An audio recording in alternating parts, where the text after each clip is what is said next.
Hello guys, welcome back to Laddu's Kitchen. இன்னைக்கு நம்ம சேனல்ல நம்ம எல்லாருக்கும் ரொம்பவே ஃபேவரட்டான ஸ்வீட் ரெசிபி பாதுஷா எப்படி பண்றதுன்னு பார்க்க போறோம். இந்த பாதுஷா பாத்தீங்கன்னா உள்ள நல்ல ஸ்பாஞ்சியா, வெளியில கிறிஸ்பியா, ஜூசியா இருக்க போகுது. இந்த பாதுஷா ரொம்பவே சிம்பிளா, ஈஸியா வீட்லயே பண்ணலாம். பேக்கரிங்கள்ல கிடைக்கக்கூடிய அதே டேஸ்ட்ல வீட்ல சூப்பரா, குயிக்கா, ஈஸியா பண்ண போறோம். எப்படி பண்ணலாம் அப்படின்றத இந்த வீடியோல பார்க்கலாம். வீடியோக்குள்ள போறதுக்கு முன்னாடி நம்ம சேனல் நீங்க ஃபர்ஸ்ட் டைம் பாக்குறீங்கன்னா மறக்காம நம்ம சேனல் லட்டூஸ் கிச்சனுக்கு சப்ஸ்கிரைப் பண்ணி பக்கத்துல இருக்க பெல் ஐகானை கிளிக் பண்ணி வச்சுக்கோங்க. வாங்க வீடியோக்குள்ள போலாம்.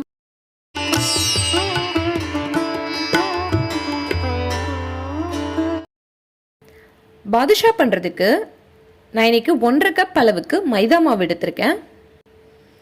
இதுல 1 டேபிள் ஸ்பூன் அளவுக்கு சர்க்கரை சேர்த்திருக்கேன். இதை நல்லா மிக்ஸ் பண்ணிக்கோங்க. 1/2 டேபிள் ஸ்பூன் அளவுக்கு பேக்கிங் பவுடர் சேர்த்திருக்கேன். இதையும் சேர்த்து நல்லா கலந்து விட்டுருங்க. இது கூட 1/4 கப் அளவுக்கு நெய் சேர்த்திருக்கேன். இது ஒரு 150 கிராம் இருக்கும். சேர்த்து இதை நல்லா மிக்ஸ் பண்ணிக்கோங்க.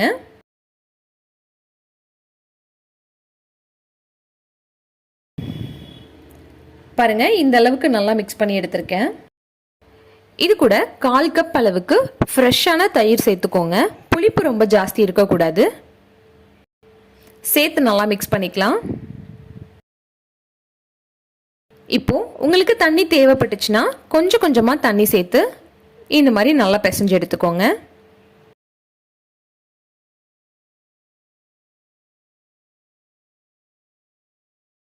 பாருங்க, நம்ம பிசைஞ்சு எடுத்த மாவு இந்த அளவுக்கு இருக்கணும். இது அப்படியே ஒரு துணி போட்டு மூடி வச்சிருங்க. ஒரு 15 நிமிஷத்துக்கு இது அப்படியே ஊறட்டும். அந்த கேப்ல நம்ம இதுக்கு தேவையான சர்க்கரை பாகு ரெடி பண்ணிக்கலாம். சர்க்கரை பாகு ரெடி பண்றதுக்கு 1 கப் அளவுக்கு சர்க்கரை எடுத்திருக்கேன். இது கூட 1/2 கப் அளவுக்கு தண்ணி சேர்த்துக்கலாம். தண்ணி சேர்த்து நல்லா கொதிக்க விட்டுருங்க. சர்க்கரை தண்ணியில கரைஞ்சு வந்தா போதும்.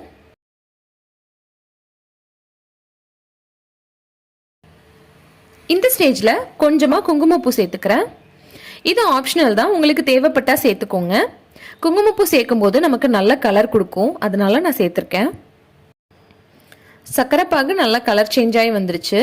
சர்க்கரையும் நல்லா தண்ணியில கரைஞ்சு வந்துருச்சு. இந்த ஸ்டேஜ்ல ஒரு பிஞ்ச் அளவுக்கு ஏலக்காய் பொடி சேர்த்துக்கிறேன். ஏலக்காய் பொடி சேர்த்துட்டு நம்ம அடுப்பு ஆஃப் பண்ணிடலாம். பாருங்க, நமக்கு சர்க்கரை பாகு ரெடி ஆயிடுச்சு. இது அப்படியே இருக்கட்டும். இப்போ நம்ம பிசைஞ்சு வச்சிருந்த மாவு நமக்கு ரெடி ஆயிடுச்சு. இதுல இருந்து கொஞ்சமா மாவு எடுத்து இந்த மாதிரி கையில வச்சு நல்லா உருட்டி எடுத்துக்கோங்க. உருட்டி எடுத்த மாவை லைட்டா ஒரு பிரஸ் கொடுத்து நடுவுல ஒரு ஓட்டை போட்டுக்கோங்க. அவ்வளவுதான், நமக்கு பாதுஷா ரெடி ஆயிடுச்சு. இதே மாதிரி மீதி இருக்க எல்லா மாவையும் உருட்டி எடுத்துக்கலாம். பாருங்க, நம்ம எல்லா மாவையும் உருட்டி எடுத்துட்டோம். இதை இப்போ எண்ணெயில் போட்டு பொரிச்சு எடுத்துடலாம். நான் சைடில் எண்ணெய் காய வச்சிருக்கேன். எண்ணெய் நல்லா காஞ்சி ரெடியாக இருக்கு. இதில் நம்ம ரெடி பண்ணி வச்சிருந்த பாதுஷா ஒன்று ஒன்றா சேர்த்துக்கலாம். அடுப்பு மீடியம் ஃப்ளேமில் வச்சுக்கோங்க. ரொம்ப ஹையாகவும் இருக்க வேண்டாம், ரொம்ப ஸ்லோவாகவும் இருக்க வேண்டாம். மீடியமான ஃப்ளேமில் வச்சு மெதுவாக இதை ஃப்ரை பண்ணி எடுங்க. இந்த மாதிரி 2 பக்கமும் திருப்பி போட்டு நல்லா கோல்டன் கலர்ல வர வரைக்கும் நல்லா ஃப்ரை பண்ணி எடுத்துக்கோங்க. பாருங்க, பாதுஷா நல்லா கலர் சேஞ்ச் ஆகி வந்துருச்சு. இந்த டைம்ல இதை நம்ம வெளியில எடுத்துடலாம்.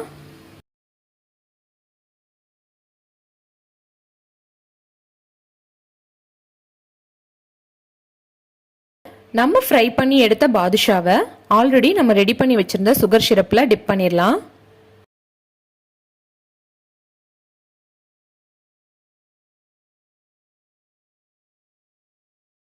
மீதி இருக்க மாவையும் நம்ம இதே மாதிரி பொரிச்செடுத்து எல்லாத்தையும் இதுல சேர்த்துருவோம். சேர்த்து இதை அப்படியே ஒரு மூடி போட்டு மூடி வச்சிருங்க. இது ஒரு 5 நிமிஷத்துக்கு நல்லா ஊறட்டும்.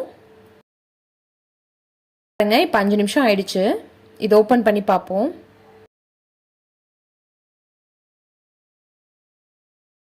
அவ்வளோதான், நமக்கு பாதுஷா சூப்பராக ரெடி ஆயிடுச்சு.